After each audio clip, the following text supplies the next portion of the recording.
시편 54편 1절에서 7절까지 말씀을 교독하겠습니다. 제가 먼저 1절을 읽겠습니다. 하나님이여 주의 이름으로 나를 구원하시고 주의 힘으로 나를 변호하소서. 하나님이여 내 기도를 들으시며 내 입에 나의 길을 들으시소서. 낯선 자들이 일어나 나를 치고 포악한 자들이 나의 생명을 수색하며 하나님을 자기 앞에 두지 아니하였음이니이다. 하나님은 나를 돕는 이시며 주께서는 내 생명을 붙들어 주시는 이시옵니다. 주께서는 내 원수에게 악으로 갚으시리니 주의 성실하심으로 그들을 멸하소서. 내가 반대로 주의 제사지이다. 여호와여 주의 이름에 감사하오니 주의 이름이 선하시니이다. 함께요. 참으로 주께서는 모든 환난에서 나를 건지시고 내 원수가 보응받는 것을 내 눈이 똑똑히 보게 하셨나이다. 아멘. 오늘 우리가 보고 있는 이 시편 54편도 이 52편에서 이미 보았던 것처럼 다윗이 사울에게 쫓기며 힘든 세월을 보내는 중에 불렀던 노래입니다. 이 사울이 다윗을 잡으려고 뒤쫓는 것만으로도 참 많이 힘들었을 텐데요. 근데 다윗에게 더 힘든 것은 다윗을 본 사람들이 사울에게 이제 밀고 가는 자들이 자꾸 나타나는 거예요. 그러니까 그것이 다윗에게는 더 많이 힘들었을 것입니다. 왜냐하면 다윗 자신을 본 사람 중에 누가 자기를 왕에게 밀고 갈지는 사실 알 수 없는 거잖아요. 그러다 보니까 어느 지역으로 피하든 자신들을 본 사람들이 있게 되면 그 사람들을 의심하기도 참 그렇고 또 이 왕에게 이걸 알려주면 어떡하나 두려운 마음도 있었을 것이고 그 마음이 늘 있었을 것입니다. 그러니까 지나가다가 마주쳐도 만약에 다윗을 알아보았다면 사울에게 고할 수 있으니 참 힘들지 않았겠습니까? 오늘 이제 시편 54편이 그런 내용인데요.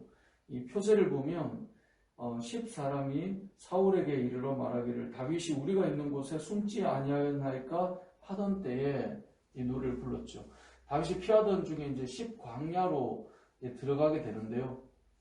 그때 그 지역에 살던 사람들이 다윗을 보고 그 무리들을 보고 이제 사울에게 이것을 알리게 되는 상황입니다.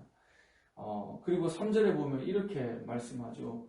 낯선 자들이 일어나 나를 치고 포악한 자들이 나의 생명을 수색하며. 여기 낯선 자들이 누구일까요? 다윗이 다닐 때 누군지 알지 못하는 사람들이 자신을 밀고 하는 그러한 일들이 일어나는 것 때문에 마음이 힘든 거죠. 그들의 포악함 때문에 힘든 거예요. 그들은 하나님을 자기 앞에 두지 않고 당장에 필요한 것들을 얻을 수 있는 그 일을 선택하여서 다윗이 여겨왔습니다 라고 보고해 주는 것이죠. 이러한 어려움을 겪고 힘든 상황을 겪고 있는 이 다윗이 하나님 앞에 노래하고 있는 것입니다. 우리도 마찬가지입니다. 우리가 세상을 살면서 우리가 예측할 수 있는 것들이 있다면 그래도 뭔가 좀 준비도 하고 뭔가 좀 기다리기도 하고 아니면 이런 위험이 나한테 올 수 있으니 지금은 좀 허리띠를 졸라매자 라고 하든지 이런 상황을 볼 수 있는데 낯설다라고 하는 것은 생각하지 못한 상황의 인물로 인한 어려움이거든요. 그런 어려움이 찾아올 수 있다는 거죠. 우리도 마찬가지고 다윗도 그랬다는 것입니다. 이런 상황 속에 다윗은 어떤 고백을 하는가를 봐야 되는데요. 그럼 4절을 우리 같이 다시 한번 읽어보도록 하겠습니다. 시작. 하나님은 나를 돕는 이시며 주께서는 내 생명을 붙들어 주시는 이시니이다. 아멘. 하나님은 나를 어떻게 하는 분이에요? 돕는 분이에요.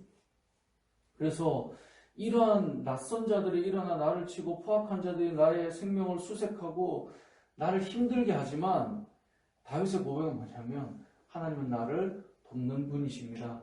주께서 내 생명을 붙들어 주시는 분이십니다. 이렇게 고백하고 있습니다. 이 고백은 잘 생각해 보면 지금 처음 하는 고백이 아니겠죠. 하나님은 나를 돕는 이십니다 라는 고백은 이미 하나님께서 나를 도와주셨음을 고백하는 것이죠. 우리의 인생도 잘 돌아보면 이 다윗과 같은 고백을 할 사건들이 참 많이 있습니다. 우리도 지금 어려운 상황에 처해 있다 해도 어려운 상황이 살면서 지금 처음은 아니잖아요. 지금까지 우리가 걸어왔던 시간 속에 돕는 분이 하나님이셨지. 이렇게 고백할 수 있는 것이 우리의 인생이어야 된다는 거죠. 그러니까 다윗도 그가 힘들었던 이 시간 속에 지나왔던 시간들에 도우신 분이 하나님이셨고 내 생명을 지금까지 붙들어 주셨던 하나님이 지금도 붙들어 주시는 분이라고 하는 믿음의 고백이 다윗에게 있는 것이었습니다. 신앙생활을 잘하는 사람들, 믿음으로 흔들리지 않고 담대한 사람들의 특징이 있다면 바로 자신의 인생을 지금까지 인도하신 하나님을 지금도 신뢰하는 것입니다. 우리가 말은 늘 고백하잖아요. 하나님의 은혜였다고. 그렇다면 지금까지 인도하신 하나님께서 이번에도 오늘도 인도하시지 않겠냐는 거예요. 그래서 다윗이 고백하는 것입니다. 하나님은 나를 돕는 이시고 주께서는 내 생명을 붙들어 주시는 이시다. 지금 낯선 자가 포악한 자가 이렇게 하지만 또 이번에도 하나님이 도우신다 라고 고백하는 거예요. 그래서 이런 믿음이 있어야 우리가 흔들리지 않습니다. 흔들리지 않는다라고 하는 것은 어제까지 나를 인도하신 하나님이 오늘도 변함없으시다라고 하는 신실하신 하나님을 신뢰만 한다면 사실 우리는 우리의 두려움의 무게를 정말 많이 덜어낼 수 있습니다. 근데 우리는 이러한 지금까지 인도하신 하나님을 돌아보지 못하기 때문에 늘 어떤 상황 속에 매번 반복해서 흔들리게 되는 것이죠. 이 다윗의 고백을 우리가 기억했으면 좋겠습니다. 하나님은 나를 돕는 이시다. 그리고 오늘도 하나님은 우리를 도우시는 분이실 겁니다. 오늘도 우리 하나님은 우리의 생명을 붙들어 주실 것입니다. 오늘도 우리 하나님은 내가 아니라 친히 내 원수를 갚아주시는 분이실 것입니다.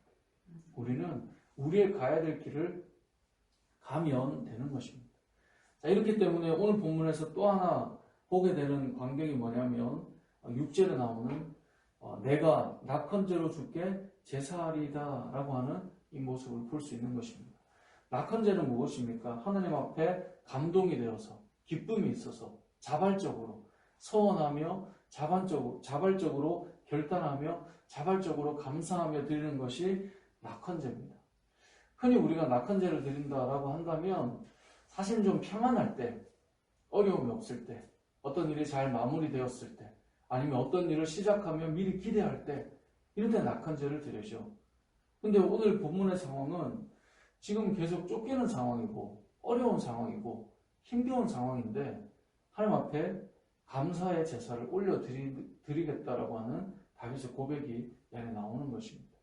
그래서 6절에 내가 낙헌제로 주께 제사하리이다. 여호와여 주의 이름에 감사하오리니 주의 이름이 선하심이니이다. 문제는 끝나지 않았고 여전히 도망자의 신세로 살고 있지만 다윗은 하나님 앞에 고백합니다. 지금까지 도우시는 하나님을 믿고 있기 때문에 자기는 지금도 낙헌제로 하나님 앞에 예배드릴 수 있다. 이것을 보여주고 있는 것입니다. 여러분은 어떻습니까? 여러분의 요즘의 삶 속에 하나님 앞에 이러한 낙헌제를 드리는 것이 가능하신가? 이것을 한번 보았으면 좋겠습니다.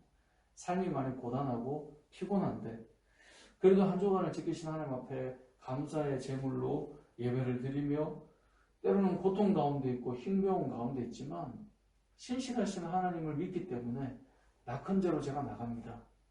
이러한 어떤 믿음의 고백, 하나님을 믿지 않고 온전히 신뢰하지 않는다면 쉽지 않은 일이죠. 늘 변함없이 하나님 앞에 감사로 나아간다. 쉬운 일이 아니죠. 하지만 이게 가능한 일은 이 상황에도 하나님은 저와 여러분을 인도해 가실 것이기 때문에 그래서 우리가 낙헌제를 드릴 수 있는 것이겠죠. 여러분의 삶을 곰곰이 돌아보았으면 좋겠습니다.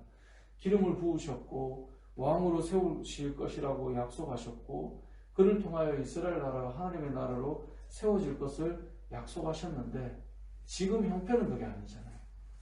그렇다면 지금 형편에서는 못하지라고 생각할 수도 있지만 그 약속을 믿고 신뢰하며 하나님 앞에 변함없이 낙헌제로 나아갔던 다윗의 심정을 저와 여러분이 좀 가졌으면 좋겠습니다. 대부분 사람들은 상황에 따라 움직입니다. 대부분 상황들은 이 시류에 따라 흔들립니다.